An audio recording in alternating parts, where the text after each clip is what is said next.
పర్వతాల వెనక విస్తరించిన ఒక నదీ తీర ప్రాంతం. అక్కడ ఒక పురాతన దేవాలయం ఉంది. అందులోనే రెండవ సంపుట దాగి ఉందని మొదటి సంపుటలోని కోడ్ని అర్థం చేసుకున్నాడు రుద్ర. తన ప్రయాణాన్ని మొదలుపెట్టిన కొంతసేపటికి తూర్పు రాజు విజయేంద్రవర్మ యొక్క గూఢచారులు రుద్రని చుట్టుముడతారు. వారితో రుద్ర యుద్ధం చేయడానికి సిద్ధమయ్యేలోపు మొదటి సంపుట నుంచి ఒక శక్తి వెలువడి వారిని నాశనం చేస్తుంది.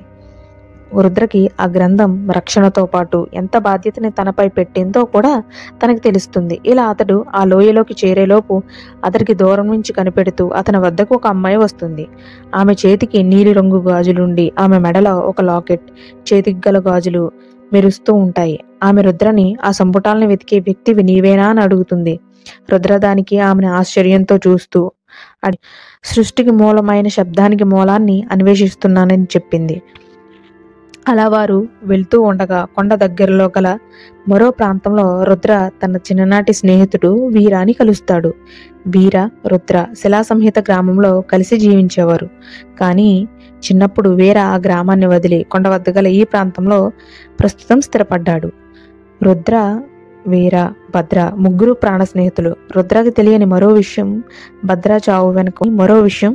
చావు వెనుక కుట్ర ఉందని, భద్రుడని, మాయాభద్రుడు తప్ప భద్రుడు కాదని, భద్రుడిని ఆ గ్రంథానికి సంబంధించి రాజుల్లో ఒక రాజు బంధించి నీ గురించి చెప్పమని అడగగా భద్ర చెప్పి ఆ మాయ ద్వారా నిన్ను అతడు నీ పక్కనే ఉన్నట్లు భ్రమింపచేసి నీవు సంపుట సంపాదించేసరికి అతన్ని చంపేశారు అని తెలిపాడు వీర.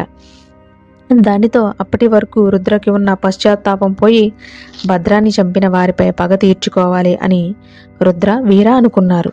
వీరాని నీకు ఈ విషయం ఏ విధంగా ఎలా తెలుసు అని అడగగా వీర తన దగ్గర గల మాయ దర్పణాన్ని చూపించాడు.